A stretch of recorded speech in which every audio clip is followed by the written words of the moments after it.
Hello everyone, जय हिंद। आज हम लोग दिल्ली सल्तनत की स्थापना के अंतर्गत कुतुबुद्दीन ऐबक के बारे में जानेंगे। इसका विस्तृत रूप से अध्ययन करेंगे, जो आपके सिलेबस का दूसरा टॉपिक है। आप लोगों के सिलेबस का जो पहला टॉपिक था वो मध्यकालीन भारतीय इतिहास का स्रोत था, जिसके बारे में हम लोग इसके पहले वाले वीडियो में देख चुके हैं। तो आज हम लोग कुतुबुद्दीन ऐबक से संबंधित जितने भी क्वेश्चंस बनते हैं उन सारे क्वेश्चंस को देखेंगे और साथ ही साथ ये देखेंगे कि किस तरीके का क्वेश्चंस आपके एग्जाम्स में पूछा जाता है, तो उस पर भी हम लोग चर्चा करेंगे। तो आइए हम लोग कुतुबुद्दीन ऐबक से संबंधित किस तरीके से क्वेश्चंस पूछा जाता है, पहले उसको उस पैटर्न को देख लें। तो यहाँ ध्यान रखें कि बेसिकली कुतुबुद्दीन ऐबक से संबंधित आपके एग्जाम्स में लॉन्ग क्वेश्चन जो होता है अर्थात कि डिस्क्रिप्टिव क्वेश्चंस, वो तीन तरीके का पूछा जाता है। पहला कि कुतुबुद्दीन ऐबक की जीवनी एवं उसकी उपलब्धियों का वर्णन करें, अथवा दूसरा कुतुबुद्दीन ऐबक की प्रारंभिक कठिनाइयों एवं उसके कार्यों का मूल्यांकन करें, अथवा तीसरा दिल्ली सल्तनत की स्थापना में कुतुबुद्दीन ऐबक के योगदानों का मूल्यांकन करें। तो बेसिकली यही तीन तरह का से क्वेश्चन जो है वो कुतुबुद्दीन ऐबक से संबंधित लॉन्ग क्वेश्चन पूछा जाता है आपके एग्जाम्स में। तो इन तीनों तरीके के जो क्वेश्चंस हैं उसका आंसर लगभग एक ही जैसा होता है। तो आप लोग अगर कुतुबुद्दीन ऐबक से संबंधित उनकी जीवनी और उपलब्धियों का अध्ययन कर लेते हैं तो ये दोनों क्वेश्चंस को सॉल्व करना आपके लिए बहुत ही आसान हो जाएगा। तो इसी के बारे में हम लोग देखेंगे। साथ ही साथ हम लोग देखेंगे कि कुतुबुद्दीन ऐबक से संबंधित किस तरीके से आपके एग्जाम्स में MCQ अर्थात कि मल्टीपल चॉइसेस क्वेश्चन अर्थात ऑब्जेक्टिव क्वेश्चंस कैसे पूछे जाते हैं, उसको भी हम लोग देखेंगे। तो आइए एक एक करके हम लोग देखते हैं कुतुबुद्दीन ऐबक के बारे में। सबसे पहले हम लोग इसकी भूमिका को अगर देखें तो यहाँ पे मैं जो है इसको पढ़ता जाता हूँ, बीच बीच में मैं इसका डिस्कस करूँगा।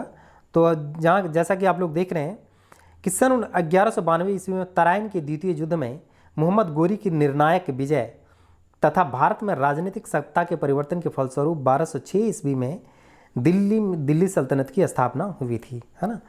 यहाँ पे ध्यान रखें कि मोहम्मद गोरी ने सन 1192 ईस्वी में तराइन के द्वितीय युद्ध में पृथ्वीराज चौहान को जब हरा दिया तो कुल मिला के राजपूतों का दिल्ली पर जो एक अधिकार था वो ख़त्म हो गया और वहाँ से जो है तुर्क शासकों अर्थात कि मोहम्मद गोरी का जो है लगभग शासन स्थापित हो चुका होता है।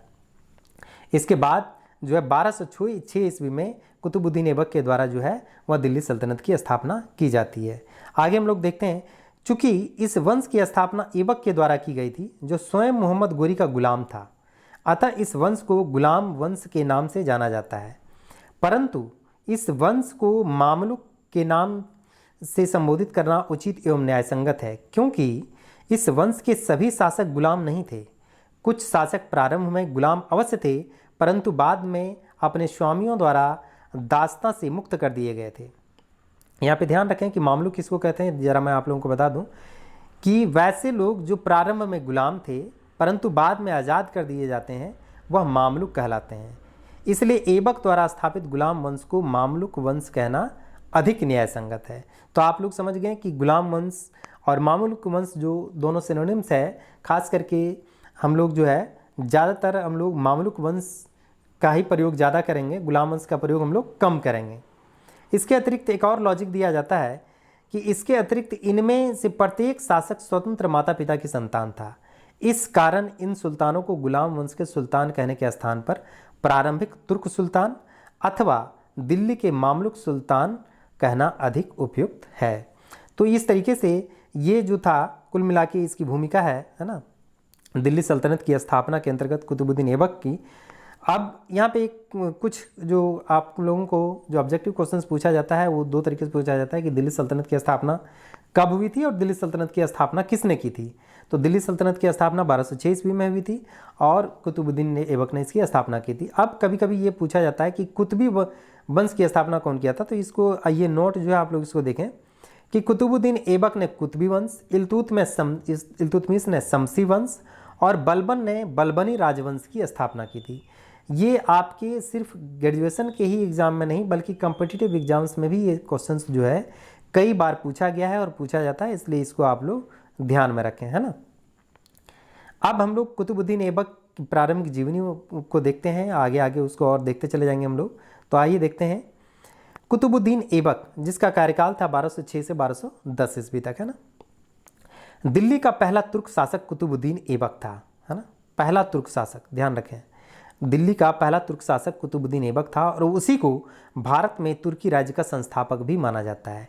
मोहम्मद गोरी ने भारतीय प्रदेशों को जीतकर उन्हें अपने राज्य का अंग अवश्य बनाया, किंतु वह गोर का सुल्तान था, न कि दिल्ली का, है ना। यहाँ पे एक चीज़ ध्यान रखें कि मोहम्मद गोरी ने भारत में जो विजय अभियान चलाया था, उसका मकसद भारत में रहकर सल्तनत की स्थापना करना नहीं था, बल्कि भारत के क्षेत्रों को विजित करके उस पर अधिकार करके वहाँ से टैक्स वसूलना या वहाँ लूटपाट करना था, जबकि उसका मुख्य ध्यान जो था वो गजनी और गोर प्रदेशों में था। वहीं पे वो अपनी सल्तनत की स्थापना करना चाहता था मोहम्मद गोरी, है ना। इसीलिए भारत को विजित करके उसने भारतीय क्षेत्रों का अधिकार जो है, सत्ता जो है, कुतुबुद्दीन ऐबक को सौंप करके चला गया। अर्थात कि कुतुबुद्दीन ऐबक को भारतीय प्रदेशों का सूबेदार नियुक्त करके वो चला जाता है ना। तो इसलिए यहाँ पे ये लिखा हुआ है, परंतु कुतुबुद्दीन ऐबक दिल्ली का शासक था। अर्थात कि जब मोहम्मद गौरी जो है दिल्ली से चला जाता है और यह कुतुबुद्दीन ऐबक को यहाँ का सूबेदार बना देता है, तो बाद में जब कुतुबुद्दीन ऐबक ने यहाँ पे उस वंश को दिल्ली सल्तनत की स्थापना करता है, तो इसीलिए कहा जाता है कि कुतुबुद्दीन ऐबक दिल्ली का शासक था। हालांकि ऐबक ने अपनी राजधानी लाहौर को ही बनाई थी।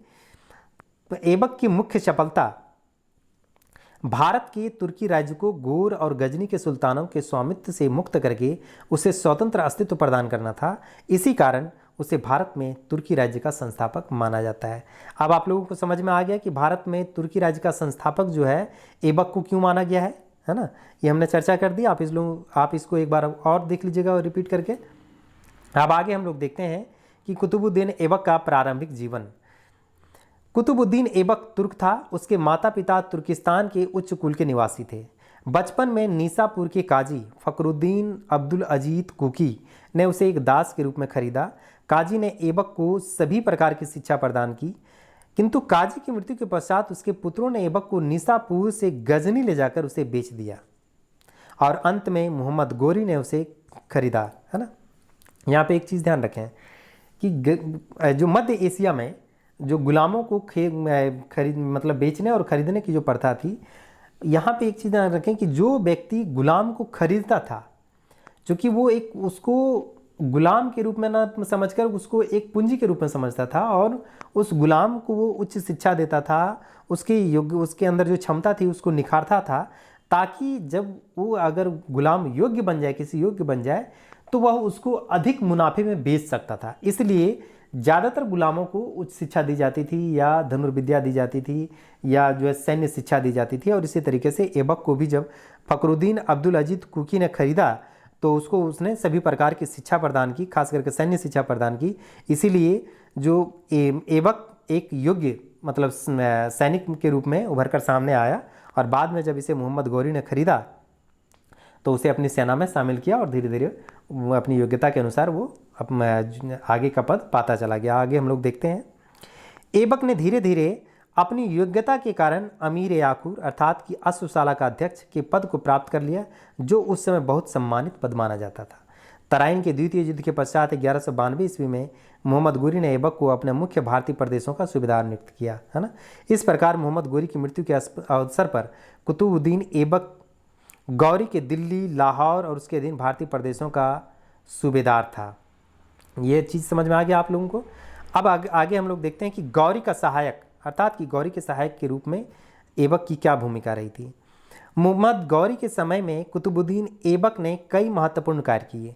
तराइन के द्वितीय युद्ध जो 1192 में ईस्वी में हुआ था मोहम्मद गौरी और पृथ्वीराज चौहान के बीच, जिसमें पृथ्वीराज चौहान की पराजय हुई थी, है ना, के अवसर पर वह गौरी के साथ था। गौरी के भारत से वापस चले जाने के पश्चात उसने अजमेर, मेरठ आदि स्थानों के विद्रोहों को दबाया और दिल्ली को अपने अधिकार में किया, है ना। 1194 ईस्वी में जब गौरी ने कन्नौज के शासक जयचंद से चंदावर नामक स्थान पर युद्ध किया, तब भी ऐबक उसके साथ था। यहाँ पे ध्यान रखें कि कभी कभी पूछा जाता है कि चंदावर का युद्ध कब हुआ था, तो 1194 ईस्वी में हुआ था, मोहम्मद गौरी और कन्नौज के शासक जयचंद के बीच में, है ना। तो इस युद्ध में भी जो है कुतुबुद्दीन ऐबक मोहम्मद गौरी के साथ में था।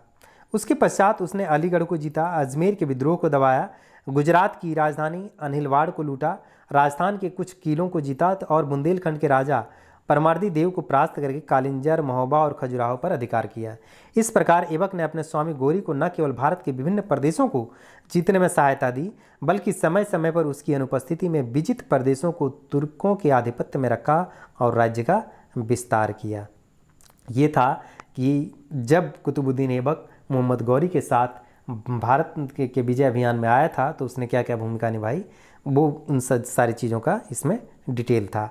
अब आगे हम लोग देखते हैं ऐबक का राज्यारोहण, है ना। 1206 ईस्वी में मोहम्मद गोरी का वध कर दिया गया। बेसिकली 1206 ईस्वी में खोखरों के दमन के लिए मोहम्मद गोरी जो है वह गजनी से वापस भारत आता है, लेकिन खोखरों के विजय के बाद जब वह वापस जा रहा होता है तो नमाज पढ़ने के वक्त उस पर जो है खोखरों के द्वारा जो है अचानक हमला करके उसका वध कर दिया जाता है मोहम्मद गोरी का। बाकियत कब? 1206 ईस्वी में। तो मार्च 1206 ईस्वी में इसका वध किया जाता है, ध्यान रखें। उसके कोई पुत्र न था और क्योंकि उसकी मृत्यु अचानक थी, इस कारण उसने अपने साम्राज्य की एकता को बनाए रखने के लिए अपने उत्तराधिकारी को नियुक्त करने अथवा उससे कोई अन्य व्यवस्था करने का अवसर नहीं मिल सका था। चूँकि मोहम्मद गोरी की मृत्यु अचानक हुई थी, इसलिए मोहम्मद गोरी ना कोई अपना उत्तराधिकारी नियुक्त कर सका था, और चूँकि उसकी कोई मतलब जो है संतान तो था ही नहीं जो उसका उत्तराधिकारी होता। तो ऐसी स्थिति में समस्या उत्पन्न हुई कि मोहम्मद गोरी के बाद अब उसके क्षेत्र साम्राज्य का उत्तराधिकारी कौन होगा। ऐसी स्थिति में ये संकट पैदा हुआ। अब आगे देखते हैं कि इस संकट का निदान कैसे होता है ना। मोहम्मद गोरी की मृत्यु की सूचना पाकर लाहौर के नागरिकों ने कुतुबुद्दीन ऐबक को लाहौर आकर शासन सत्ता अपने हाथों में लेने के लिए आमंत्रित किया, है ना। ऐबक ने लाहौर पहुंचकर शासन सत्ता अपने हाथों में ले ली। यद्यपि उसने अपना राज्याभिषेक गोरी की मृत्यु के 3 माह पश्चात जून 1206 ईस्वी में कराया। सिंहासन पर बैठने के अवसर पर उसने सुल्तान की उपाधि ग्रहण नहीं की। ये चीज़ ध्यान रखें कि कुतुबुद्दीन ऐबक ने जब वो सिंहासन ग्रहण कर रहा होता है तो उसने सुल्तान की उपाधि जो है ग्रहण अर्थात धारण नहीं की, बल्कि मल्लिक, यहाँ मालिक लिखा टाइप हो गया है, इसको आप लोग थोड़ा सा मल्लिक पढ़ें, सिर्फ मल्लिक और सिपासलार की पदवियों से ही संतुष्ट रहा, जिन्हें उसने अपने स्वामी गोरी से प्राप्त किया था, है ना। इसी पर कारण ऐबक ने न अपने नाम का खुतबा पढ़वाया और न अपने नाम के सिक्के चलाए। दोनों चीज़ ध्यान रखें कि चूंकि कुतुबुद्दीन ऐबक ने सुल्तान की पदवी धारण नहीं की थी, इसलिए उसने अपने नाम का ना ही खुतबा पढ़वाया और ना ही उसने अपने नाम का कोई सिक्का चलाया, ठीक है। बाद में गोरी के उत्तराधिकारी गयासुद्दीन ने उसे सुल्तान स्वीकार किया। यहाँ पे ध्यान रखें कि ये जो गयासुद्दीन था वो गजनी में गोरी का स्वतः उत्तराधिकारी था, जो गोरी का भतीजा था। ये कौन? गयासुद्दीन, है ना। उसने जो है दिल्ली में कुतुबुद्दीन ऐबक को जो है वो सुल्तान स्वीकार कर लेता है, लेकिन उस समय तक ऐबक अपनी शक्ति को स्वयं के प्रयत्नों से दृढ़ कर चुका था।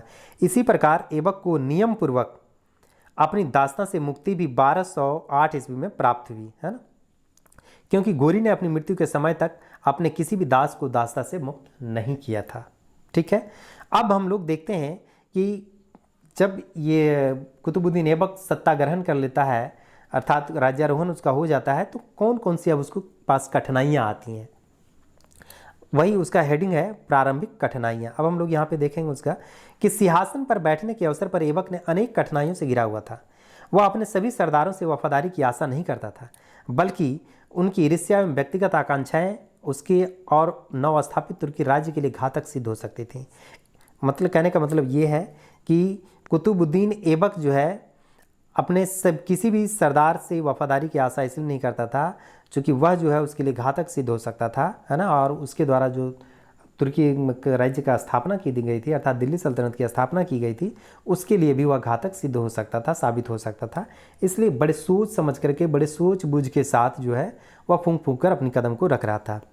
आगे हम लोग देखते हैं, तुर्कों ने अफगानिस्तान से लेकर के उत्तरी भारत के बंगाल तक के प्रदेशों को अपने पैरों तले रौंद अवश्य दिया था, परंतु वे इसके निर्विवाद स्वामी बनने में उस समय तक असमर्थ थे, है ना। कहने का मतलब ये है कि भले ही चूँकि कुतुबुद्दीन ऐबक एक तुर्की शासक था, कहने का मतलब ये है कि इन तुर्की शासकों के द्वारा भले ही भारत के विभिन्न खास करके उत्तरी भारत के विभिन्न क्षेत्रों प्रदेशों को जीता गया था, लेकिन उन क्षेत्रीय शासकों की शक्ति को पूर्णतः दबाया नहीं गया था, है ना। तो इसलिए ये भी उसका एक परेशानी का कारण बना हुआ था। आगे हम लोग देखते हैं कि दूसरी तरफ गोरी ने राजपूतों की शक्ति को दुर्बल अवश्य कर दिया था, परंतु समाप्त नहीं कर सका था, और राजपूत स्थान स्थान पर तुर्कों का मुकाबला कर रहे थे तथा अनेक स्थानों से तुर्कों को निष्कासित कर रहे थे। कहने का मतलब ये है कि जब कुतुबुद्दीन ऐबक ने यहाँ पर दिल्ली सल्तनत की स्थापना की तो उसके सामने कई सारी जो है विकट स्थितियाँ उत्पन्न हुई थी। खास करके जिन क्षेत्रीय शासकों को उसने जीत करके दिल्ली सल्तनत की स्थापना की थी, उन क्षेत्रीय शासकों की महत्वाकांक्षा अभी समाप्त नहीं हुई थी। वे शासक जो है पुनः अपनी सत्ता प्राप्त करने के लिए कोई भी मौका हाथ से जाने के लिए देना नहीं चाहते थे, और इसमें सबसे आगे जो थे वो राजपूत थे। राजपूत चाहते थे कि तुर्कों का शासन जो है दिल्ली से समाप्त हो जाए और पुनः मेरा शासन स्थापित हो जाए, इसलिए वो लोग भी कुतुबुद्दीन ऐबक के लिए एक समस्या बनकर मतलब खड़े थे। आगे हम लोग देखते हैं कि बंगाल में खलजी सरदारों के पारस्परिक झगड़ों ने वहाँ तुर्की सत्ता को दुर्बल कर दिया था, और बंगाल के खलजी सरदार ऐबक के आधिपत्य को स्वीकार करने के लिए तत्पर नहीं थे। अर्थात कि बंगाल के भी जो सरदार थे वो भी कुतुबुद्दीन ऐबक की सत्ता को स्वीकार करने के लिए तैयार नहीं थे। वास्तव में ऐबक का आधिपत्य सिंध, पंजाब, दिल्ली तक सीमित था, और वहाँ पर भी राजपूत उसकी सत्ता का विरोध कर रहे थे। परंतु इससे भी बड़ी कठिनाइयाँ ऐबक को अपने संबंधियों तथा अपने समान ही गोरी के दास और उसके राज्य के अधिकारी ताजुद्दीन अल-दीन नासिरुद्दीन कुबाचा की तरफ से था, है ना। यहाँ पे एक चीज़ ध्यान रखें कि ये जो ताजुद्दीन अल्दीज और नासिरुद्दीन कुबाचा थे, ये दोनों भी कुतुबुद्दीन ऐबक की तरह मोहम्मद गौरी के ही गुलाम थे। तो यहाँ पे थोड़ा सा समझें कि इस तरीके से मोहम्मद गौरी के 3 गुलाम थे जो मतलब उसके उत्तराधिकारी के अपने आप को हकदार समझते थे। एक कुतुबुद्दीन ऐबक, दूसरा ताजुद्दीन अल्दीज और तीसरा नासिरुद्दीन कुबाचा। तो ये जो ताजुद्दीन अल्दीज था, ये इसने गजनी में अपनी सत्ता को स्थापित कर ली थी मोहम्मद गौरी की मृत्यु के बाद। किंतु नासिरुद्दीन कुबाचा जो है वह भारत में जो है अपनी आधिपत्य को स्थापित करना चाह रहा था। ऐसी स्थिति में ये ऐबक का विरोधी था, और साथ ही साथ चूंकि यह गजनी में अपने अधिकार को स्थापित कर लिया था, तो वैसी परिस्थिति में यह अपने आप को मानता था कि दिल्ली पर भी स्वतः ही मेरा अधिकार है, चूँकि मैं ही गौरी का उत्तराधिकारी हूँ, और गौरी के द्वारा जितने भी जीते हुए प्रदेश हैं वो मेरे अधीन रहना चाहिए, है ना। ये स्थिति थी। तो इस तरीके से दोनों कुतुबुद्दीन ऐबक के जो है वह कट्टर शत्रु बनकर सामने आ रहे थे। आगे देखते हैं हम लोग कि ताजुद्दीन अल्दीज ने गजनी में अपनी स्वतंत्र सत्ता स्थापित कर ली थी। उसकी पुत्री का विवाह ऐबक से हुआ था, और वह ऐबक को अपने अधीन तथा गोरी के द्वारा विजित भारत के राज्य पर अपना अधिकार मानता था। नासिरुद्दीन कुबाचा उच्च का सूबेदार था, है ना। कभी कभी ये एक शॉर्ट ऑब्जेक्टिव में पूछता है, ध्यान रखें कि नासिरुद्दीन कुबाचा कहाँ का सूबेदार था, तो ये उच्च का सूबेदार था। अल्दीज की पुत्री और ऐबक की एक बहन से उसने विवाह किया था। किसने? नासिरुद्दीन कुबाचा ने। नासिरुद्दीन कुबाचा ने अल्दीज की एक पुत्री और ऐबक की एक बहन से विवाह किया था, तथा वह भी दिल्ली के राज्य पर अपना अधिकार मानता था। वास्तव में अल्दीज और कुबाचा ऐबक के प्रतिद्वंदी थे। प्रोफेसर ABM हबीबुल्ला और डॉक्टर AL श्रीवास्तव ने लिखा है कि गोरी ने ऐबक को अपने भारतीय राज्य का संरक्षक नियुक्त किया था, उसे मलिक की उपाधि दी थी, और उसकी इच्छा थी कि ऐबक भारत में उसका उत्तराधिकारी बने। परंतु प्रोफेसर KA निजामी इस विचार से सहमत नहीं है। उनका कथन है कि गोरी ने अपनी मृत्यु के समय तक अपने गुलाम सरदारों के अधिकारों और अपने उत्तराधिकार के प्रश्न का निर्णय ही नहीं किया था, जिसके कारण ऐबक, अल्दीज और कुबाचा की स्थिति समान थी, और उनमें से प्रत्येक अपनी अपनी शक्ति के अनुसार अपने अपने अधिकारों की व्याख्या करने के लिए स्वतंत्र था। यही नहीं, बल्कि उनका तो यह कहना है कि गोरी ने भारत के विभिन्न तुर्की सरदारों को भी ऐबक की अधीनता में नहीं लिया था, और यदि बहाउद्दीन तुगरिल खां तथा मोहम्मद बख्तियार खलजी जैसे शक्तिशाली सरदारों की मृत्यु पहले ही ना हो गई होती तो वे ऐबक के प्रतिद्वंदी सिद्ध होते। अल्दीज और यहाँ पे गलत टाइप हुआ है, ध्यान रखें आप लोग, ये अल्दीज है ना। अल्दीज और कुबाचा की गतिविधियों को देखते हुए डॉक्टर निजामी का कथन सत्य के अधिक निकट प्रतीत होता है। इससे यह स्पष्ट होता है कि गोरी की मृत्यु के पश्चात ऐबक को स्वतः ही भारत का तुर्की राज्य प्राप्त नहीं हो गया था, बल्कि उसे इसके लिए कौशल और कूटनीति से प्रयत्न करना पड़ा था। इस प्रकार हम लोग देखते हैं कि ऐबक ने जब दिल्ली सल्तनत की स्थापना की अर्थात और अपना राज्यारोहण किया तो उसके सामने कई सारी परेशानियां और कई सारी कठिनाइयां उस सामने खड़ी थी। खास करके उत्तर भारत के जितने भी क्षेत्रीय शासक थे वे भी ऐबक के जो है एक प्रतिद्वंदी थे, राजपूत भी उसके प्रतिद्वंदी थे और उसके सगा संबंधी और उसके सहयोगी भी उसके जो है प्रतिद्वंदी बनकर सामने आ रहे थे, जैसा कि यल्दीज और कुबाचा को हम लोग देख रहे हैं। अब आगे हम लोग देखते हैं कि ऐबक की कठिनाइयाँ यल्दीज और कुबाचा की प्रतिद्वंदिता तक ही सीमित न थी, बल्कि ख्वारिज्म शाह की बढ़ती हुई शक्ति भी उसके लिए एक बड़ा खतरा था, है ना। यहाँ पे ये ख्वारिज्म शाह जो था, ख्वारिज्म शाह ने ये गजनी में जो है अपनी सत्ता को स्थापित कर चुका था। वैसी स्थिति में गजनी में जब इसने अपनी सत्ता को स्थापित किया तो जहाँ तक गौरी का साम्राज्य पहले था वहाँ तक ये अपना साम्राज्य स्थापित करना चाह रहा था। तो आगे हम लोग देखते हैं कि ख्वारिज्म शाह की नज़र गजनी पर थी, यल्दीज उसकी शक्ति का मुकाबला करने में असमर्थ था। ऐसी स्थिति में यदि गजनी पर ख्वारिज्म शाह का अधिकार हो जाता तो वह दिल्ली पर भी अपना दावा कर सकता था। इस कारण ऐबक की मुख्य कठिनाई भारत के राज्य को मध्य एशिया की राजनीति से पृथक करना, उसे गजनी के शासकों के कानूनी आधिपत्य से मुक्त करना तथा उसे एक पृथक स्वतंत्र राज्य का अधिकार और अस्तित्व प्रदान करना था। कहने का मतलब ये है कि चूंकि अगर दिल्ली सल्तनत को मध्य एशिया के साथ अगर जोड़ा जाता तो चूंकि मध्य एशिया पर जिसका आधिपत्य था उसका आक्रमण स्वतः ही दिल्ली पर हो जाता। ऐसी स्थिति में मध्य एशिया की राजनीति से दिल्ली सल्तनत को बिल्कुल अलग थलग कर देना, अर्थात कि मध्य एशिया के साथ कोई भी संपर्क नहीं रखना, मोहम्मद में ये कुतुबुद्दीन ऐबक के साथ जो है प्रथम चुनौती था और इसने इस चुनौती का सामना किया और इसे निश्चित तौर पे इसमें यह कामयाब हुआ। आगे हम लोग देखते हैं कि कुतुबुद्दीन ऐबक क्या क्या कार्य थे। ऐबक का मुख्य कार्य अपने स्वतंत्र अस्तित्व को स्थापित करना था। उसने कौशल और कूटनीति से कार्य किया। उसने अनेक तुर्की सरदारों को अपनी अधीनता स्वीकार करने के लिए मना लिया। संभवतः इसी कारण उसे सिंहासन पर बैठने में कुछ समय लगा।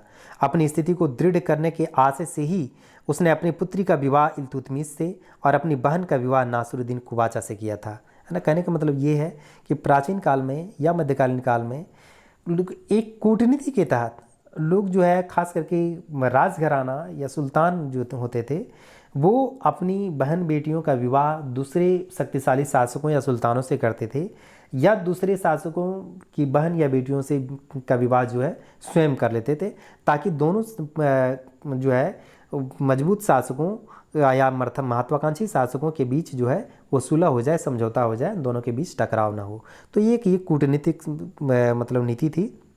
आगे हम लोग देखते हैं कि संभवतः कुबाचा ने उसे दिल्ली का सुल्तान स्वीकार कर लिया, परंतु यल्दीज की तरफ से खतरा बना रहा। इस कारण ऐबक सर्वदा लाहौर में ही रहा।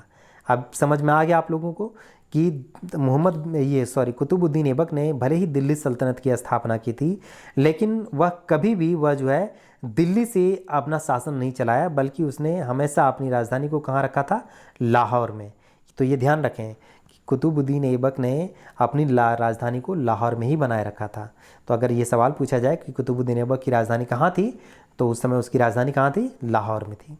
उसे दिल्ली में रहने का अवसर कभी न मिल सका। यही कारण था कि जो कि पश्चिमोत्तर भारत से जितने भी विदेशी आक्रमण होने वाले थे उसको रोकने के लिए जो है कुतुबुद्दीन ऐबक ने जो है लाहौर में ही अपनी राजधानी को बनाए रखा। आगे हम लोग देखते हैं कि सुल्तान गयासुद्दीन ने अल्दीज को दास्ता से मुक्त करके गजनी का शासक स्वीकार कर लिया था। ख्वारिज्म शाह के दबाव के कारण अल्दीज को गजनी छोड़ने के लिए बाध्य होना पड़ा। उसने पंजाब पर आक्रमण किया। गजनी का शासक होने के नाते वह भारत के तुर्की राज्य को अपने अधिकार में मानता था। ऐबक ने उसका विरोध किया और उसे युद्ध में परास्त करके पंजाब को छोड़ने के लिए बाध्य किया, परंतु गजनी उस समय आरक्षित था और संभव था ख्वारिज्म शाह उस पर जो है अपना अधिकार कर लेता। गजनी के नागरिकों ने ऐबक को आने के लिए निमंत्रण दिया और ऐबक ने आगे बढ़कर गजनी पर अधिकार कर लिया, है ना। तो ये इस तरीके से कुतुबुद्दीन ऐबक ने गजनी के मामला को सुलझाया, नासिरुद्दीन कुबाचा के मामला को सुलझाया। अब आगे देखते हैं, परंतु गजनी के नागरिक उससे संतुष्ट न रह सके और उन्होंने अल्दीज को आमंत्रित कर दिया पुनः, है ना। अल्दीज के अचानक गजनी की सीमा पर पहुंच जाने के कारण ऐबक केवल 40 दिन पश्चात ही गजनी छोड़ने के लिए बाध्य हो गया।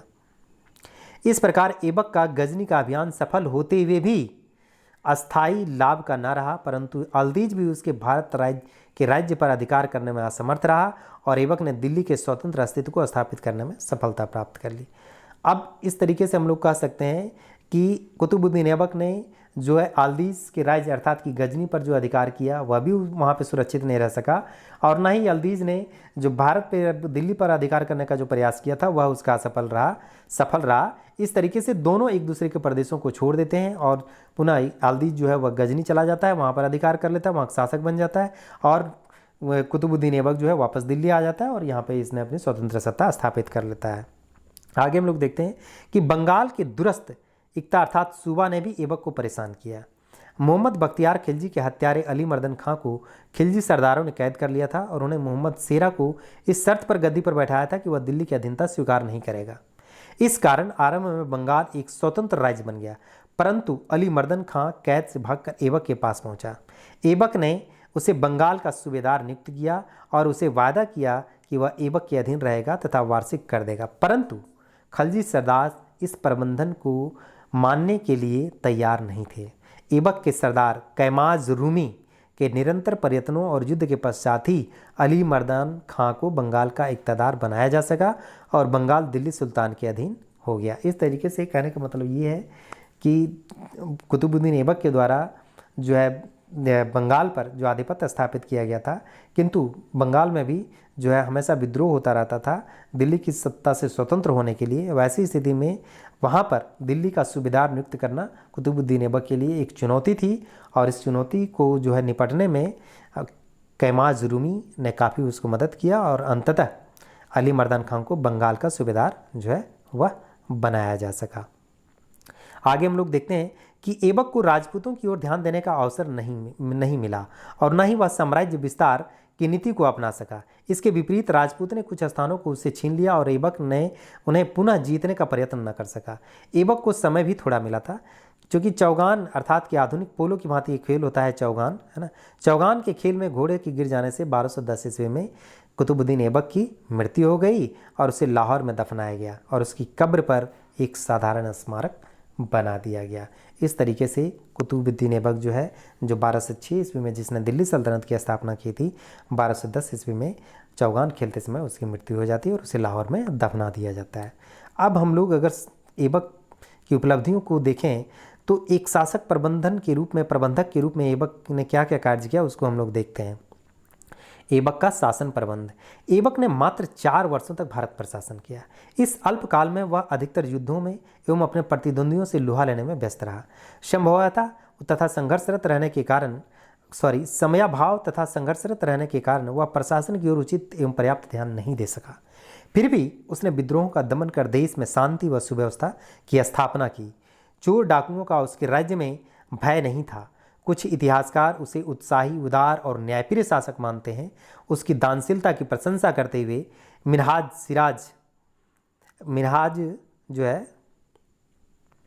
सिराज उसे हातिम द्वितीय एवं लाख बख्श कहा है ना। तो ये चीज़ ध्यान रखें, अगर ये पूछा जाए कि हातिम द्वितीय एवं लाख बख्श किसे कहा जाता था तो वह कुतुबुद्दीन ऐबक को कहा जाता था और यह कभी कभी ऑब्जेक्टिव क्वेश्चन में पूछा जाता है, इसलिए ऐसे आप लोग जरूर ध्यान रखें। खास करके ये लाख बख्श जो है किसको कहा जाता था, ये सवाल कई बार पूछा गया है और आगे भी पूछा जाएगा, इसलिए इसे आप लोग ध्यान में रखें। परंतु कुछ इतिहासकार यह भी मानते हैं कि उसके अंदर रचनात्मक प्रतिभा की कमी थी। स्थानीय प्रशासन एवं राजस्व संबंधी नियम पुराने ही रहे, यद्यपि राजधानी और प्रांतों में एकक काजी की नियुक्ति की गई। अब अगर ऐबक के योगदानों को देखें तो आइए हम लोग देखते हैं कि दिल्ली सल्तनत के संस्थापक ऐबक ने कला और साहित्य के क्षेत्र में भी महत्वपूर्ण योगदान दिया। वह कला और साहित्य का संरक्षक था। हसन निज़ामी और फर्रुख मुदब्बिर उसके दरबार के प्रसिद्ध विद्वान थे, है ना। ये एक सवाल पूछता है कि हसन निज़ामी और फर्रुख मुदब्बिर किसके दरबार के विद्वान थे, तो वो ऐबक के दरबार के विद्वान थे। उसने 2 प्रसिद्ध मस्जिदों का निर्माण भी करवाया, दिल्ली स्थित कुव्वत उल इस्लाम मस्जिद और अजमेर का 2.5 दिन का झोपड़ा, है ना। ये दोनों बहुत इंपॉर्टेंट है, इसलिए इसे आप लोग जरूर ध्यान रखें कि कुव्वत उल इस्लाम मस्जिद का निर्माण किसने कराया था और 2.5 दिन के झोपड़ा का निर्माण किसने करवाया था, तो वो कुतुबुद्दीन ऐबक ने करवाया था। साथ ही साथ उसने कुतुब मीनार बनाने का कार्य भी आरंभ किया था, परंतु उसे पूरा नहीं कर सका था। उसने राय पिथौरा नामक किला की भी नींव रखी थी। ऐबक द्वारा स्थापित नींव पर ही आगे इल्तुतमिश और बलबन ने सल्तनत की भव्य इमारत खड़ी की। यही ऐबक की सबसे बड़ी उपलब्धि कही जा सकती है। आगे अगर हम लोग ऐबक का मूल्यांकन को देखें तो इस तरीके से हम लोग ऐबक का मूल्यांकन कर सकते हैं कि ऐबक को भारत में तुर्की राज्य का संस्थापक माना गया है। मोहम्मद गोरी की भारत विजय में ऐबक उसका सबसे बड़ा सहायक था। गोरी की अनुपस्थिति में उसी ने उसकी विजयों को सुरक्षित एवं संगठित किया तथा उसकी मृत्यु के पश्चात उसके भारतीय राज्य को गजनी के आधिपत्य से मुक्त करके उसे एक स्वतंत्र राज्य में परिणत करने का प्रयत्न भी उसी ने आरंभ किया। उसने ना तो आल्दीज की अधीनता स्वीकार की और न ही उसे पंजाब में प्रवेश करने दिया। भारत के तुर्की सरदारों को अपने साथ और आधिपत्य में लेकर उसने दिल्ली के तुर्की राज्य को एकता प्रदान की तथा दिल्ली सल्तनत का आरंभ किया। यदि वह ऐसा न कर पाता तो संभव था कि भारत का तुर्की राज्य गजनी राज्य के अधीन हो जाता, मध्य एशिया की राजनीति का एक भाग बनकर ख्वारिज्म शाह की लालसा का शिकार हो जाता अथवा तुर्की सरदारों के पारस्परिक झगड़ों के कारण टुकड़े टुकड़े होकर शक्तिहीन होकर नष्ट हो जाता। किंतु ऐबक ने ऐसा कुछ नहीं होने दिया, बल्कि उसने भारत के तुर्की राज्य को एकता प्रदान की और उसके स्वतंत्र अस्तित्व के लिए प्रयत्न ही नहीं किया वरन उसे स्थापित भी किया। इस दृष्टि से ऐबक को भारत में तुर्की राज्य का संस्थापक माना गया है। ऐबक मोहम्मद गोरी के गुलामों में योग्यतम गुलाम सिद्ध हुआ। वह अपनी योग्यता के कारण धीरे धीरे उन्नति करता हुआ सुल्तान के पद पर पहुंचा और एक ऐसे राज्य का संस्थापक बना जो भारत में अस्थायी रहा।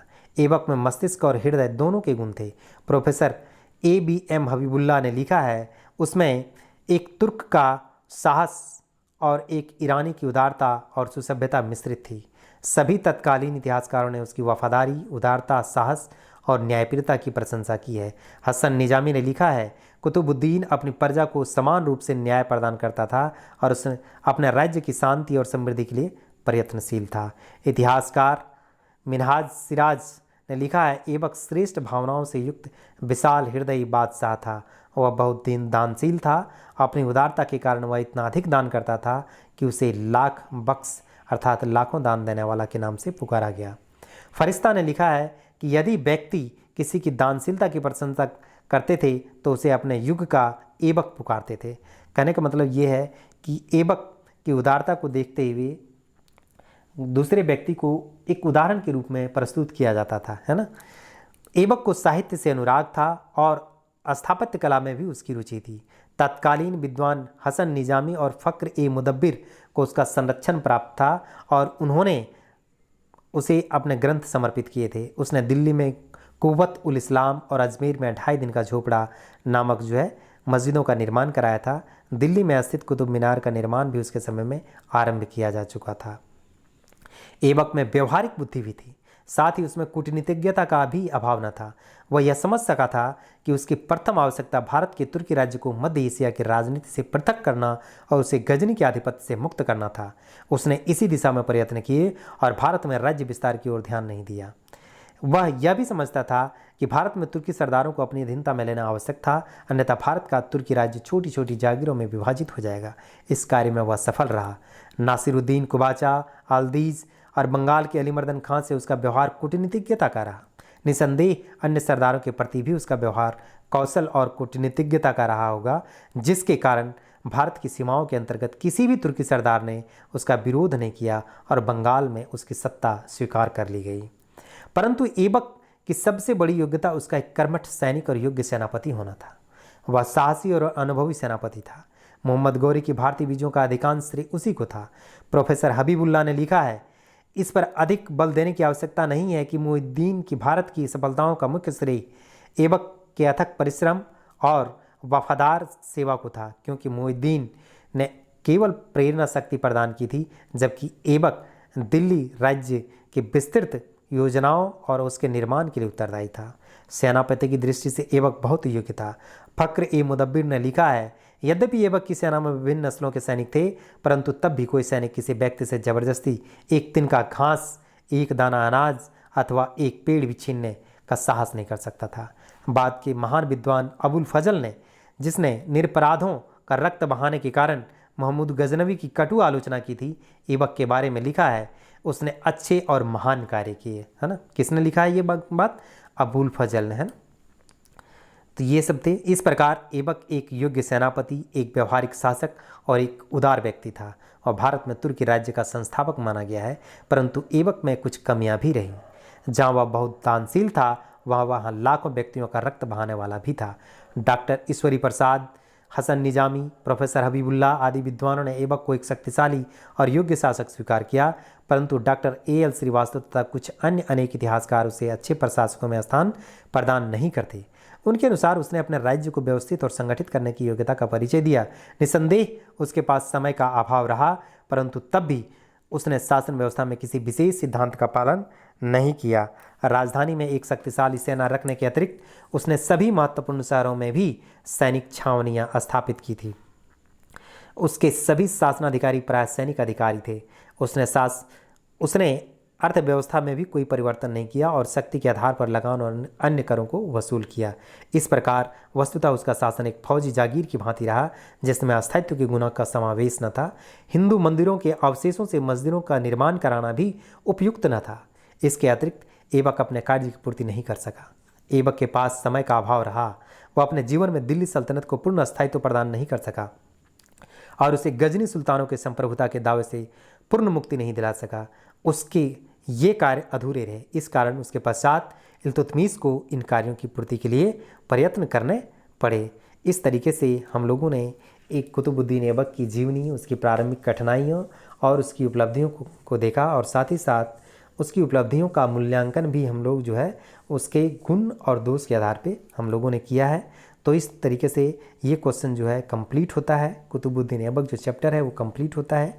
इस टॉपिक को आप लोग जो है अपने कॉपी पे नोट्स बना लें।